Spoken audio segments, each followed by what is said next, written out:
ಓಂ ಶಾಂತಿ. ಬಾಬಾವರು ವಿಶೇಷವಾಗಿ ಇವತ್ತಿನ ಮುರಳಿಯಲ್ಲಿ ಹೇಳುತ್ತಿರುವರು, ಮಹಿಮೆ ಕೇಳುವುದನ್ನು ಬಿಡಿ,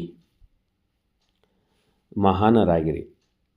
ಮಹಿಮೆಯನ್ನು ಕೇಳೋದು ಬಿಟ್ಟು ಮಹಿಮೆಯನ್ನು ಸ್ವೀಕಾರ ಮಾಡಬಾರ್ದು. ಆವಾಗ ನಾವು ಮಹಾನ್ ಆಗ್ತೀವಿ ಅಂತ ಹೇಳ್ತಾರೆ ಬಾಬಾವರು. ಎಲ್ಲರೂ ನೆನಪಿನ ಯಾತ್ರೆಯಲ್ಲಿ ಕುಳಿತಿರುವಿರ ಅಂತ ಕೇಳ್ತಾರೆ ಬಾಬಾವರು. ಶಿಕ್ಷಣದ ಸಾರವಂತೂ ತಿಳಿತಲ್ಲ ನಿಮಗೆ ಏನಂಥೇಳಿ. ಆ ಸಾರವನ್ನು ಜೀವನದಲ್ಲಿ ತಂದು ಜಗತ್ತಿಗೆ ಈ ರಹಸ್ಯವನ್ನು ತಿಳಿಸಬೇಕು. ರಚಯಿತ ಮತ್ತು ರಚನೆಯ ಜ್ಞಾನವಂತೂ ತಿಳಿದಿರಿ, ಬಹಳಷ್ಟು ಕೇಳಿದಿರಿ, ಆದರೆ ಈಗ ಅದನ್ನು ಸ್ವರೂಪದಲ್ಲಿ ಎಲ್ಲರಿಗೂ ತರಬೇಕು. ಬಾಬಾವ್ರ ಮಾತುಗಳನ್ನು ಕೇಳಿದೆವು, ಇನ್ನು ಅದರ ಪ್ರಾಕ್ಟಿಕಲ್ ರೂಪದಲ್ಲಿ ಪ್ರತ್ಯಕ್ಷವಾಗಿ ಮಾಡಬೇಕು ಅಂತ ಹೇಳ್ತಾರೆ ಬಾಬಾವರು. ಹೇಗೆ ತಂದೆ ತೋರಿಸಿದ್ರಲ್ಲ, ಬ್ರಹ್ಮ ಬಾಬಾವ್ರು ಹೇಗೆ ತೋರಿಸಿದ್ರು ಮಾಡಿ, ತಮ್ಮ ಚಲನವಲನಗಳಿಂದ ತಂದೆ ಹಾಗೂ ದಾದಾವರ ಚರಿತ್ರೆ ಕಂಡುಬರಬೇಕು. ನಿಮ್ಮ ಚಲನೆ ಮತ್ತು ನಿಮ್ಮ ಮಾತು, ನಿಮ್ಮ ಮುಖದಿಂದ ಬಾಬಾವರು, ಬ್ರಹ್ಮ ಬಾಬಾವ್ರದ್ದು ಮತ್ತು ಶಿವಬಾಬರಿಬ್ಬರು ಪ್ರತ್ಯಕ್ಷ ಆಗಬೇಕು. ತಮ್ಮ ಕಣ್ಣುಗಳಿಂದ ಈ ತಂದೆಯನ್ನೇ ನೋಡಬೇಕು. ತಮ್ಮ ವಾಣಿಯಿಂದ ಅವರು ಜ್ಞಾನವನ್ನು ಕೇಳಬೇಕು. ಪ್ರತಿ ವ್ಯವಹಾರದಲ್ಲಿ ಪ್ರತಿಯೊಂದು ಚರಿತ್ರೆ ಸಮಾವೇಶಗೊಂಡಿರಬೇಕು. ಬಾಬಾವ್ರ ಮಕ್ಕಳಲ್ಲಿ ಬ್ರಹ್ಮ ಬಾಬಾವರು ಶಿವಬಾಬರ ಪ್ರತ್ಯಕ್ಷತೆ ಆಗಬೇಕು ಅಂತ ಹೇಳ್ತಿದ್ದಾರೆ ಬಾಬಾವರು. ಆದರೆ ಕೆಲವು ತಂದೆ ಚರಿತ್ರೆ ಇಲ್ಲ. ತಂದೆ ಚರಿತ್ರೆಯನ್ನು ನೋಡಿ ಮಕ್ಕಳು ಚರಿತ್ರವಂತರಾಗಬೇಕು. ತಂದೆ ಚರಿತ್ರೆ ಮೊದಲು ನೋಡಬೇಕು. ನಾವು ಬ್ರಹ್ಮ ಬಾಬಾವ್ರು ಹೆಂಗಿದ್ರಂತ ನೋಡಬೇಕು. ತಮ್ಮ ಚರಿತ್ರೆಗಳಲ್ಲಿ ಅದೇ ಅಲೌಕಿಕ ಚಿತ್ರವನ್ನು ನೋಡಬೇಕು. ಜನರು ನೋಡಿದರೆ ಅಲೌಕಿಕ ಚಿತ್ರ ನೋಡಬೇಕು. ಒಂದು ಲೌಕಿಕ ಚಿತ್ರ ಇರ್ತದೆ. ಅಲೌಕಿಕ ಚಿತ್ರ ಅಂದರೆ ಬ್ರಹ್ಮ ಬಾಬಾವರ ಪ್ರತ್ಯಕ್ಷ ಮಾಡಬೇಕು. ತಮ್ಮ ವ್ಯಕ್ತ ಸ್ವರೂಪದಲ್ಲಿ ಅವ್ಯಕ್ತ ಮೂರ್ತಿ ಕಂಡು ಬರಬೇಕು. ಸಾಕಾರ ಶರೀರ ಕಂಡರೂ ಸತ್ಕೆ ಅವ್ಯಕ್ತ ಸ್ಥಿತಿ ಅನುಭವ ಆಗಬೇಕು ಜನರಿಗೆ. ಬಾಬ್ದಾದವರು ಮಾಡಿದುವಂತಹ ಪರಿಶ್ರಮಕ್ಕೆ ಫಲ ಸ್ವರೂಪವಾಗಿ ಈ ರೀತಿ ಪುರುಷಾರ್ಥ ಮಾಡಿ ತೋರಿಸಬೇಕು.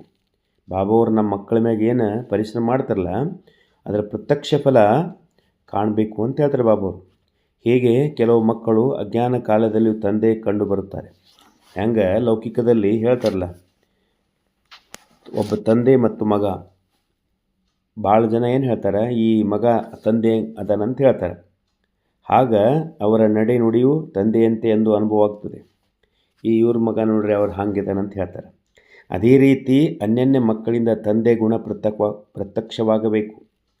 ಅನೇಕರಿಗೆ ಪ್ರತ್ಯಕ್ಷ ಆಗಬೇಕು ನಿಮ್ಮ ಗುಣಗಳು ತಂದೆಯ ಮುಖಾಂತರ. ತಂದೆಯನ್ನು ತೋರಿಸ್ಕೊಡ್ಬೇಕು ನಿಮ್ಮ ಮುಖಾಂತರ. ಅದು ಹೆಂಗಾಗುವುದು ಅಂತ ಕೇಳ್ತಾರೆ ಬಾಬಾವರು. ಅದರ ಮುಖ್ಯ ಪ್ರಯತ್ನ ಯಾವುದು? ಸಾಕಾರ ರೂಪದಲ್ಲಿ ಹೇಳಿದಂತೆ ಏನು ಹೇಳಿದ್ರೆ, ಸಾಕಾರದಲ್ಲಿ ಬಾಬಾ ಏನು ಹೇಳ್ತಿದ್ರು, ನೆನಪಿನ ಯಾತ್ರೆ ಮುಖ್ಯವಾಗಿದೆ. ಏನಪ್ಪ ಮುಖ್ಯವಾಗಿದೆ ಅಂದರೆ, ನೆನಪು ಮಾಡೋದು, ಧ್ಯಾನ ಮಾಡೋದು, ಬಾಬಾ ನೆನಪು ಮಾಡೋದು, ಅದೇ ಮುಖ್ಯ ಇದೆ. ಅವ್ಯಕ್ತ ಸ್ಥಿತಿಯಲ್ಲಿದ್ದು ಪ್ರತಿಯೊಂದು ಕರ್ಮವನ್ನು ಮಾಡಬೇಕು, ಪ್ರಯತ್ನ ಮಾಡಬೇಕು. ಅವ್ಯಕ್ತ ಸ್ಥಿತಿಯಲ್ಲಿ ಬಂದು ಕರ್ಮವನ್ನು ಮಾಡಬೇಕು.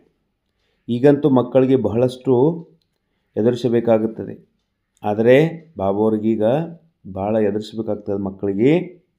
ಆದರೆ ಸಮರ್ಥನೆ ಜೊತೆ ಇರುವ ಕಠಿಣವೇನಿಲ್ಲ. ಯಾವಾಗ ಸಮರ್ಥರು ಬಾಬಾವರು, ಸಮರ್ಥ ತಂದೆ ನಮ್ಮ ಜೊತೆ ಇದ್ದಾರಂದ್ರೆ ಏನೂ ಕಠಿಣ ಆಗೋದಿಲ್ಲ. ಆದರೆ ಎದುರಿಸೋದು ಮಧ್ಯ ಅಡೆತಡೆಗಳು ಎಂಬ ಒಂದು ಮಾತನ್ನು ಗಮನಿಟ್ಟುಕೊಳ್ಳಬೇಕು. ಪರೀಕ್ಷೆ ಏನು ಬರ್ತದೆ ಆ ಮಾತು ನೆನ್ಪಿಟ್ಕೋರಿ. ಅಡೆತಡೆ ಯಾವುದು ದೇಹಾಭಿಮಾನ ಅಂತ ಹೇಳಿದ್ರು. ಆದರೆ ಬಾಬಾವ್ರು ಹೇಳಿದ್ರು, ದೇಹಾಭಿಮಾನ ಅಂತೂ ಅದ, ಇನ್ನು ಮೂಲ ಮಾತಾಗಿದೆ.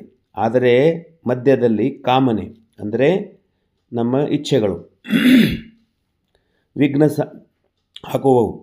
ಯಾವ ಕಾಮನೆ ನನ್ನ ಹೆಸರು ಪ್ರಸಿದ್ಧ, ಏನು ಇಚ್ಛೆ ಇರ್ತದೆ, ನನ್ನ ಹೆಸರು ಪ್ರಸಿದ್ಧ ಆಗಲಿ, ನನಗೆಲ್ಲರೂ ಕೇಳಲಿ, ನನಗೆ ಮಾತಾಡಿಸ್ಬೇಕು, ನಾನು ಹೀಗಿರಬೇಕು, ನನ್ನಿಂದ ಏಕೆ ಸಲಹೆಗಳನ್ನು ಪಡೆಯುವುದಿಲ್ಲ, ನನ್ನಿಂದ ಎಲ್ಲ ಕೇಳಬೇಕು, ನಾನು ಹೇಳಿದ್ದೇ ಕರೆಕ್ಟ್ ಅದ, ನನ್ನ ಬೆಲೆ ಏಕೆ ಇಡೋದಿಲ್ಲ, ನನಗೆ ಯಾಕೆ ಮಹತ್ವ ಕೊಡೋಂಗಿಲ್ಲ. ಇದು ಲೌಕಿಕದಲ್ಲಿ ಬರ್ತದೆ, ಅಲೌಕಿಕದಲ್ಲಿ ಬರ್ತದೆ. ಈ ಮಾತನ್ನು ಅಂಡರ್ಲೈನ್ ಮಾಡ್ಕೋರಿ.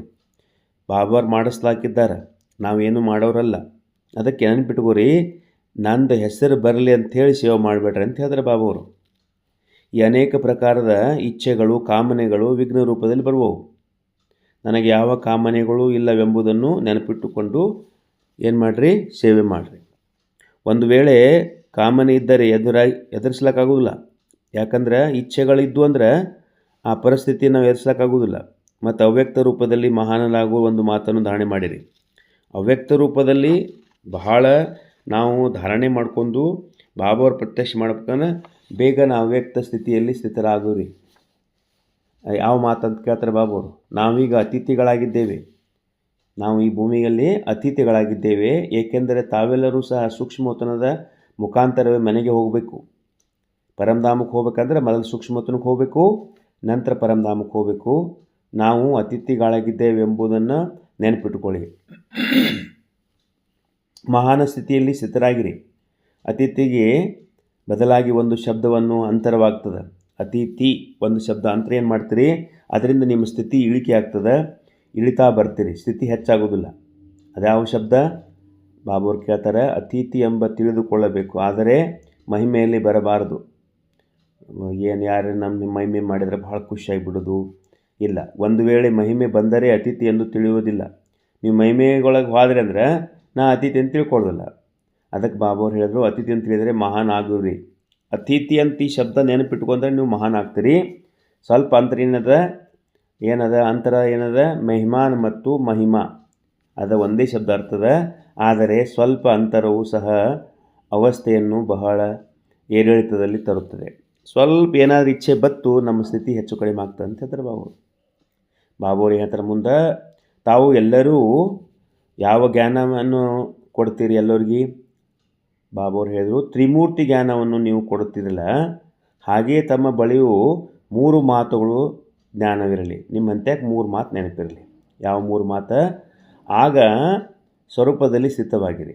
ಸೇವೆಯಲ್ಲಿ ಸಫಲತೆ ಕೂಡ ಸಿಗುವುದು. ಸೇವೆಯಲ್ಲಿ ನಿಮ್ಮ ಸಫಲತೆ ಬೇಕಂದ್ರೆ ಈ 3 ಮಾತು ನೆನಪಿಟ್ಕೊಳ್ಳಿ. ಸೇವೆಯಲ್ಲಿ ವಿಘ್ನವಂತೂ ಯಾವ 3 ಮಾತುಗಳನ್ನು ಬಿಡಬೇಕು ಹೇಳಿ? ಬಾಬಾವ್ರು ಹೇಳಿದ್ರು, 3 ಮಾತು ಬಿಡ್ರಿ. ಒಂದು, ಎಂದೂ ಯಾವುದೇ ನೆಪ ಹೇಳಬಾರ್ದು. ಸೇವೆಯಲ್ಲಿ ನೆಪ ಹೇಳಬಾರ್ದಂತ ಬಾಬಾವ್ರು ಹೇಳ್ತಾರೆ. ನೆಪ ಹೇಳಿ ನನಗೆ ಅದು ಇದು ಆಯಿತು ಹೇಳಬೇಡಿ ಅಂತ ಹೇಳ್ತಾರೆ ಬಾಬಾವ್ರು. ಎರಡನೇದು, ಎಂದಿಗೂ ಸೇವೆಗಾಗಿ ಬೇರೆಯವರಿಂದ ತೆಗೆದುಕೊಳ್ಳಬಾರ್ದು. ಬೇರೆಯವರಿಂದ ಸೇವೆಯನ್ನು ತೆಗೆದುಕೊಳ್ಳಬಾರ್ದು. ಮೂರನೇದು, ಸೇವೆ ಮಾಡುತ್ತಾ ಖಿನ್ನರಾಗಬಾರ್ದು. ಅಂದರೆ ತೊಂದರೆಗೆ ಆಗಬಾರ್ದು. ಸೇವೆ ಮಾಡ್ತಾ ಡಿಸ್ಟರ್ಬ್ ನೆಪ ಹೇಳುವುದನ್ನು, ಖಿನ್ನತೆ, ಈ 3 ಮಾತುಗಳನ್ನ ಬಿಡಬೇಕು.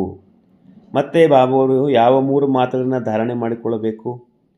ಬಾಬಾವ್ರು ಹೇಳಿದ್ರು 3 ಮಾತು ಬಿಡಬೇಕು, 3 ಮಾತು ಧಾರಣೆ ಮಾಡ್ಕೋಬೇಕು. ಯಾವುದು? ತ್ಯಾಗ, ತಪಸ್ಸು ಮತ್ತು ಸೇವೆ. ಈ 3 ಮಾತುಗಳನ್ನು ಧಾರಣೆಯಲ್ಲಿ ಇರಬೇಕು. ತಪಸ್ಸು ಎಂದರೆ ನೆನಪಿನ ಯಾತ್ರೆ ಮತ್ತು ಸೇವೆಯಲ್ಲಿ ಇದೇ ಜೀವನ. ಸೇವೆಯಲ್ಲಿ ಇರುವುದೇ ಜೀವನವಾಗಿದೆ. 2 ಮಾತುಗಳು ಸಫಲತೆ ತ್ಯಾಗದ ವಿನ ಆಗಲು ಸಾಧ್ಯವಿಲ್ಲ. ಸೇವೆ ಸಫಲತೆ ಆಗಬೇಕಂದ್ರೆ ತ್ಯಾಗ ತಪಸ್ಸೆ ಬೇಕು. ಆದ್ದರಿಂದ 3 ಮಾತುಗಳನ್ನು ಬಿಡಬೇಕು ಮತ್ತು 3 ಮಾತುಗಳನ್ನು ಧಾರಣೆ ಮಾಡಬೇಕು. ಒಂದು ವೇಳೆ ಈ 3 ಮಾತುಗಳ ಧಾರಣೆವಾದಾಗ ಏನಾಗ್ತೀರಿ ನೀವು ಅಂತ ಕೇಳ್ತಾರೆ ಬಾಬಾವರು. ತಮ್ಮ ಗಾಯನವೇನಿದೆ ತಾವು ಆವಾಗ ಸ್ವರೂಪಿಗಳಾಗ್ತೀರಿ ಅಂತ ಹೇಳಿದ್ರು ಬಾಬಾವರು. ಯಾವ ರೂಪದಲ್ಲಿ ಮತ್ತು ಯಾವ ರೂಪದ ಸ್ಮರಣಾರ್ಥ ಕುರುವಾಗಿದೆ. ಅಂದರೆ ನಿಮ್ಮದು ಯಾವುದು ಚಿಹ್ನೆ ಇದೆ? ಅದು ಅಬು ಪರ್ವತದಲ್ಲಿ ತಮ್ಮ ಗಾಯನವಿದೆ. ಮೌಂಟ್ ಅಬುದಲ್ಲಿ ನಿಮ್ಮದೇ ನೆನಪಿನ ಒಂದು ಮಂದಿರ ಇದೆ. ತಪಸ್ಸಿನ ಜೊತೆ ಮತ್ತೆ ಯಾವುದಾದ್ರೂ ಮುಖ್ಯ ರೂಪ ಚಿಹ್ನೆ ಇದೆಯಾ? ಯಾರೆಲ್ಲ ನೋಡಿದ್ರಲ್ಲ ನೀವೆಲ್ಲ, ಅನೇಕರೆಲ್ಲ ನೋಡಿರ್ಬೋದು. ಅದರ ಹೆಸರು ದಿಲ್ವಾಡ ಮಂದಿರ. ದಿಲ್ವಾಡ ಹಿಂದಿ ಒಳಗೆ ದಿಲ್ವಾಡ ಅಂದ್ರೇನು? ಹೃದಯವನ್ನು ಕೊಟ್ಟವರು ದಿಲ್ವಾಡ. ದಿಲ್ ಅಂದರೆ ಹೃದಯ. ಆ ಮಂದಿರವನ್ನು ಗಮನವಿಟ್ಟು ನೋಡಿದ್ದೀರಾ ನೀವು? ಏನದ ಮಂದಿರದೊಳಗೆ? ನೆನಪಿರಬಹುದು. ನೆನಪಾಯ್ತಾ? ಹೇಗೆ ತಪಸ್ವಿಗಳು ಹಾಗೆ ತ್ರಿನೇತ್ರಿಗಳಿದ್ದಾರೆ. ತಪಸ್ಸೆ ಮಾಡ್ತಾಯಿದ್ದಾರೆ ಮೂರ್ತಿಗಳು. 108 ಮೂರ್ತಿಗಳು ಅಲ್ಲಿ ತಪಸ್ಸದಲ್ಲಿ ಕೂತಿದ್ದಾರೆ. ಕಣ್ಣು ತೆಗೆದು ತಪಸ್ಸೆ ಮಾಡ್ತಿದ್ದಾರೆ. ಈ ಮಂದಿರದಲ್ಲಿ ಸ್ಪೆಷಲ್ ಏನಂದ್ರೆ, ಕಣ್ಣು ತೆಗೆದ ದಿಲ್ವಾಡ ಬಗ್ಗೆ ಸ್ವಲ್ಪ ನಿಮ್ಗೆ ಹೇಳ್ಬೇಕಂದ್ರೆ, ಈ ದಿಲ್ವಾಡ ಮಂದಿರವನ್ನು 1000 ವರ್ಷದಿಂದ ಕಟ್ಟಿದರು. ದಿಲ್ವಾಡದಲ್ಲಿ, ಮೌಂಟ್ ಅಬುದಲ್ಲಿ ದಿಲ್ವಾಡ ಮಂದಿರ ಬಹಳ ಸುಂದರ ಮಂದಿರದ. ಅದರಲ್ಲಿ 108 ಮೂರ್ತಿಗಳಿದಾವೆ. ಆ ಮೇಲೆ ಛತ್ತದಲ್ಲಿ ಅಂದರೆ ರೂಫ್ನಲ್ಲಿ ಮೇಲ್ಗಡೆ ಸ್ವರ್ಗದ ಚಿತ್ರವನ್ನು ಕೆತ್ತಿದ್ದಾರೆ. ಕೆಳಗಡೆ ತಪಸ್ಸೆ ಮಾಡ್ತಿದ್ದಾರೆ. ಒಂದೊಂದು ಕೋಣೆಯಲ್ಲಿ ಒಬ್ಬೊಬ್ಬರು ಕೂತ್ಕೊಂಡು ತಪಸ್ಸೆ ಮಾಡ್ತಿದ್ದಾರೆ. ಮೂರ್ತಿಗೆ ಈ ಕಣ್ಣಿನ ಮ್ಯಾಗ ಈ ಭ್ರುಕುಟಿ ಮಧ್ಯದಲ್ಲಿ ಒಂದು ಕಣ್ಣು ತೋರಿಸಿದ್ದಾರೆ, ಮೂರನೇ ಕಣ್ಣದ ಪ್ರತೀಕ ಅದು. ಆ ಮೂರನೇ ಕಣ್ಣು ಅಂದರೆ ನಾವು ಬುದ್ಧಿಯ ಕಣ್ಣದು. ಆ ಕಣ್ಣಿಂದ ನೋಡಬೇಕು, ಇದು ಬ್ರಾಹ್ಮಣರ ಯಾದಗಾರದ, ನಿಮ್ಮ ಯಾದಗಾರದ, ನೀವು ಇಲ್ಲಿ ಕೂತಿದ್ದೀರಿ. ಈಗ ಸಂಗಮ ಯುಗದಲ್ಲಿ ತಪಸ್ಸೆ ಮಾಡ್ತಾಯಿದ್ದೀರಿ. ತಪಸ್ಸೆ ಮಾಡಿದ ನಂತರ ಬರುವಂಥ ಯುಗದಲ್ಲಿ ನಾವು ಸ್ವರ್ಗದಲ್ಲಿ ಹೋಗ್ತೀವಿ ಅಂತ ಬಾಬಾ ಹೇಳ್ತಾರೆ. ಅದರ ಪ್ರತೀಕ ಇದೆ, ಕುರು ಇದೆ. ಮೂರನೇ ಕಣ್ಣು ಯಾವುದು? ಜ್ಞಾನದ ಕಣ್ಣು. ಮೂರನೇ ಕಣ್ಣು ಯಾಕೆ ತೋರಿಸ್ಯಾರಪ್ಪ ಅಂದ್ರೆ ಅದು ಜ್ಞಾನದ ಕಣ್ಣನ್ನು ತೋರಿಸಿದ್ದಾರೆ, ಅದು ನೆನಪಿಗಾಗಿ ತೋರಿಸಿದ್ದಾರೆ. ತಪಸ್ವಿ ಮತ್ತು ತ್ರಿನೇತ್ರಿ ಮೂರನೇ ಕಣ್ಣು ಸದಾ ಇದ್ದಾಗ ತಪಸ್ವಿಗಳಾಗ್ತೀರಿ. ನಿಮಗೆ ಯಾವಾಗಲೂ ಮೂರನೇ ಕಣ್ಣು, ಬುದ್ಧಿ ಕಣ್ಣು ಸ್ಪಷ್ಟ ಇರಬೇಕು. ಬುದ್ಧಿಯಿಂದ ಶಿವಭಾವನ ನೋಡೋದು, ಬುದ್ಧಿಯಿಂದ ಮಧುವನ್ನು ನೋಡೋದು, ಬುದ್ಧಿಯಿಂದ ಪರಮಧಾಮ ನೋಡೋದು, ಒಂದು ಸೆಕೆಂಡ್ನಲ್ಲಿ ಪರಮಧಾಮಕ್ಕೆ ಹೋಗೋದು, ಒಂದು ಸೆಕೆಂಡ್ನಲ್ಲಿ ಸೂಕ್ಷ್ಮತನಕ್ಕೆ ಹೋಗೋದು, ಮತ್ತು ನೀವು ಬಾಬಾವ್ರ ಮೇಲೆ ಮಾಡಿದ ದೃಶ್ಯವನ್ನು ನೋಡೋದು, ಬುದ್ಧಿ ಕಣ್ಣಿಂದ ನೋಡ್ತಾ ಇರಬೇಕು. ಇದು ಸ್ಪಷ್ಟವಾಗಿರಬೇಕು. ಒಂದು ವೇಳೆ ಜ್ಞಾನದ ಮೂರನೇ ಕಣ್ಣು ಮಾಯವಾದರೆ ತಪಸ್ಸು ಮಾಡ್ಲಿಕ್ಕಾಗೋದಿಲ್ಲ ಅಂತ ಹೇಳ್ತಾರೆ ಬಾಬಾವರು. ಆದ್ದರಿಂದ ಈಗ ತ್ರಿಮೂರ್ತಿ ಶಬ್ದ ಮತ್ತು ನೆನಪಿಟ್ಟುಕೊಂಡು ಧಾರಣೆ ಮಾಡುವಿರಿ. ಶಕ್ತಿಯರ ಗಾಯನ ಏನದ? ಯಾರದ ಗಾಯನದ? ಶಕ್ತಿಯರ ಗಾಯನದ ಪ್ರಭಾವದಲ್ಲಿದೆ, ಅದು ಕಂಡು ಬರುವುದು. ಆದರೆ ಇನ್ನೂ ಗುಪ್ತವಾಗಿದೆ. ಶಕ್ತಿಯರು ಪ್ರತ್ಯಕ್ಷವಾಗಬೇಕಂದ್ರೆ ಜಗತ್ತಿಗೆ ಅಂತ ಇನ್ನೂ ಗುಪ್ತರದಿರಿ ನೀವು. ಪರಮಾತ್ಮ ಇವ್ರ ಮುಖಾಂತರ ಸ್ವರ್ಗವನ್ನು ಸ್ಥಾಪನೆ ಮಾಡ್ತಿದ್ದಾರೆ ಅನ್ನೋ ಶಕ್ತಿಯ ಒಂದು ಸ್ವರೂಪವನ್ನು ಇನ್ನೂ ಕಂಡು ಬರ್ತಾ ಇಲ್ಲ ಹೊರಗಡೆ ಜನರಿಗೆ ಅಂತಂದ್ರೆ ಬಾಬಾವರು. ಅದು ಕಂಡು ಬರುವುದು, ಆದರೆ ಇನ್ನೂ ಗುಪ್ತವಾಗಿದೆ. ಶಕ್ತಿ ಏಕೆ ಗುಪ್ತವಾಗಿದ್ದಾರೆ ಅಂತ ಕೇಳಿದ್ರೆ, ಏಕೆಂದರೆ ಇನ್ನೂವರೆಗೆ ಸಮಾನ ಸೇವೆ ಮತ್ತು ಶ್ರೇಷ್ಠಗತಲ್ಲಿ ಗುಪ್ತವಾಗಿದೆ. ನೀವು ಸಮಾನದಲ್ಲಿ ಇದ್ದುಕೊಂಡು ಗುಪ್ತವಾಗಿ ಶ್ರೇಷ್ಠ ಮಾಡ್ತಿದ್ದೀರಿ. ಇನ್ನೂ ಪ್ರತ್ಯಕ್ಷತೆ ಆಗ್ತಾ ಇಲ್ಲ ಅಂದರೆ ಸಮಾನದಲ್ಲಿದ್ದು ಸೇವೆ ಮಾಡಿ. ಈ ಕಾರಣದಿಂದ ಸೃಷ್ಟಿಯಂತೂ ಗುಪ್ತವಾಗಿದೆ. ಯಾವಾಗ ತಾವೆಲ್ಲರೂ ಪ್ರತ್ಯಕ್ಷರಾಗ್ತಿರಲ್ಲ, ಆಗ ಸೃಷ್ಟಿಯು ಪ್ರತ್ಯಕ್ಷವಾಗ್ತದೆ. ಬಾಬಾವರು ಹೇಳ್ತಾರೆ ಮುಂದೆ, ಈಗ ಬರಲಿರುವ ಮಹಾಶಿವರಾತ್ರಿ ಪರ್ವವನ್ನು ಇನ್ನೂ ಹೆಚ್ಚು ವಿಜೃಂಭಣೆಯಿಂದ ಮಾಡಿ, ಇನ್ನೂ ಉಮಂಗದಿಂದ ಮಾಡಿ, ಇನ್ನೂ ಹೆಚ್ಚು ಹರ್ಷ ಉಲ್ಲಾಸಗಳಿಂದ ಪರಿಚಯವನ್ನು ಕೊಡಿ. ಯಾಕೆಂದರೆ ತಂದೆಯ ಪರಿಚಯದಲ್ಲಿ ಮಕ್ಕಳ ಪರಿಚಯವು ಬರುತ್ತದೆ. ಮಕ್ಕಳು ತಂದೆಯ ಪರಿಚಯವನ್ನು ಕೊಡುವರು. ನಂತರ ತಂದೆ ಅವ್ಯಕ್ತದಲ್ಲಿ ಮಕ್ಕಳ ಪರಿಚಯನ ಸಾಕ್ಷಾತ್ಕಾರ ಆತ್ಮಗಳಿಗೆ ಮಾಡಿಸುವರು. ನೋಡಿ, ಈಗ ನಾವು ಬಾಬಾನ ಪ್ರತ್ಯಕ್ಷ ಮಾಡಿ ಜನರಿಗೆ ಹೋಗಿ ಸೇವೆ ಮಾಡೋದ್ರಿಂದ ನಿಮ್ಮ ಪ್ರತ್ಯಕ್ಷತೆ ಅಂತಿಮ ಸಮಯದಲ್ಲಿ ಬಾಬಾವರು ಅವ್ಯಕ್ತ ರೂಪದಲ್ಲಿ ಪರಿಚಯ ಸಾಕ್ಷಾತ್ಕಾರ ಮಾಡಿಸ್ತಾರೆ. ಅದಕ್ಕೆ ಬಾಬಾವ್ರ ಮಕ್ಕಳಾಗಿ ಯಾರೇ ಇರಲಿ, ಗೃಹಸ್ಥಿಗಳಿರಲಿ, ಮಧುಬನದಲ್ಲೇ ಇರಲಿ, ಸೆಂಟ್ರದಲ್ಲೇ ಇರಲಿ, ಸೇವೆ ಎಲ್ಲರಿಗೂ ಮಾಡಬೇಕು. ಅದಕ್ಕೆ ಯಾವಾಗಲೂ ಬುದ್ಧಿಯಲ್ಲಿ ಲಕ್ಷ್ಯ ಇಟ್ಕೋಬೇಕು, ನನಗೆ ಸೇವೆ ಮಾಡಬೇಕು ಅನ್ನೋ ಆಸೆ. ಅದು ಕರ್ಮಣಾನೇ ಸೇವೆನೇ ಇರಲಿ, ಅದು ಧನ ಸೇವೆನೇ ಇರಲಿ, ಅದು ವಾಚೆ ಸೇವೆನೇ ಇರಲಿ, ಮನಸಾ ಸೇವೆನೇ ಇರಲಿ. ಅದಕ್ಕೆ ನೀವು ಎಲ್ಲರೂ ಬಾಬಾವ್ರ ಮಕ್ಕಳು ಪರಿವಾರದಲ್ಲಿ ಇದ್ದವರು ಅಂಡರ್ಲೈನ್ ಮಾಡ್ಕೊಳ್ಳಿ ಮಾತುಗಳನ್ನು. ಸ್ವಲ್ಪ ಸ್ವಲ್ಪ ಸ್ವಲ್ಪ ಮಧ್ಯದಲ್ಲಿ ಸಮಯ ತೆಗೆದು ಬಾಬಾವನ ಮನಿ ಸೇವೆ ಮಾಡಬೇಕು. ಅದಕ್ಕೆ ಶಿವರಾತ್ರಿ ಏನಪ್ಪ ಹೊಸ ತೋರಿಸ್ಬೇಕಂದ್ರೆ, ಹೊಸದನ್ನು ತೋರಿಸ್ಬೇಕು, ನವೀನತೆ ಅನುಭವ ಮಾಡಬೇಕು ಅವ್ರಿಗೆ. ಇಲ್ಲಿವರೆಗೆ ಭಾಷಣಗಳು ಮಾಡಿರಿ, ಅವೆಲ್ಲ ಯೋಗ ಮತ್ತು ಶಕ್ತಿ ಅನುಸಾರವಾಗಿ ಮಾಡುತ್ತಲ್ಲಿ ಇರ್ತೀವಿ. ಆದರೆ ವಿಶೇಷವಾಗಿ ಶಕ್ತಿ ರೂಪದಿಂದ ಭಾಷಣ ಮಾಡಬೇಕು. ಶಕ್ತಿಶಾಲಿಯಾಗಿ ಆತ್ಮಿಕ ಸ್ಥಿತಿಯಲ್ಲಿ ಇದ್ಕೊಂಡು ಭಾಷಣ ಮಾಡಬೇಕು. ಶಕ್ತಿ ಸ್ವರೂಪ ಭಾಷಣ ಯಾವುದು? ಝೇಂಕಾರ ಮಾಡಬೇಕಂತ ಹೇಳಿರಿ ಬಾಬು. ಝೇಂಕಾರ ಪ್ರತ್ಯಕ್ಷ ಮಾಡಬೇಕು. ಏನಂತ ಮಾಡ್ತೀರಿ? ಇನ್ನು ಹೆಚ್ಚು ಜೋರಾಗಿ ಸಮಯದ ಮಹತ್ವವನ್ನು ತಿಳಿಸಿ. ಏನು ಹೇಳಬೇಕು ಜನರಿಗೆ? ಸಮಯ ಭಾಳ ಕಡಿಮೆ ಇದೆ. ಮೊದಲು ನಮಗೆ ನಾವು ಹೇಳ್ಕೋಬೇಕು ಈ ಮಾತು. ಬಾಬಾವ್ರು ಮತ್ತೊಬ್ರಿಗೆ ಹೇಳಂತ ಹೇಳತ್ತಾರೆ, ಆದರೆ ಸಮಯ ಭಾಳ ಕಡಿಮೆ ಇದೆ. ಸಮಯದ ಮಹತ್ವ ತಿಳಿಸಿ ಮತ್ತು ಅವರಿಗೆ ಈ ತಂದೆಯ ಕರ್ತವ್ಯ ಇನ್ನೂ ಜಾಸ್ತಿ ಸಮಯವಿಲ್ಲೊಂದು ಮತ್ತೆ ಮತ್ತೆ ಹೇಳಿ. ಭಾಳ ಜನರಿಗೆ ಇನ್ನೂ ಸಮಯ ಭಾಳ ಇಲ್ಲ ಅಂತ ಹೇಳ್ರಿ ಅಂಥೇಳಿ ಬಾಬಾವ್ರು ಹೇಳಿದರು. ಇವತ್ತಿನ ಮುರಳಿಯ ಸಾರ ಏನಿತ್ತು, 3 ಮಾತುಗಳನ್ನು ಬಿಡಬೇಕಂತ ಹೇಳಿದ್ರು ಬಾಬಾವರು. 3 ಮಾತುಗಳನ್ನು ಧಾರಣೆ ಮಾಡ್ಬೇಕಂತ ಹೇಳಿದರು. ಅದಕ್ಕೆ ಈ ಮುರಳಿ ಇನ್ನೂ ಮುಂದುವರಿತಾ ಇದೆ. ನಾಳೆಗೆ ಮುಂದಿನ ಭಾಗವನ್ನು ನೋಡೋಣ. ಸರ್ವರಿಗೂ ಶುಭವಾಗಲಿ. ಓಂ ಶಾಂತಿ, ಓಂ ಶಾಂತಿ, ಓಂ ಶಾಂತಿ.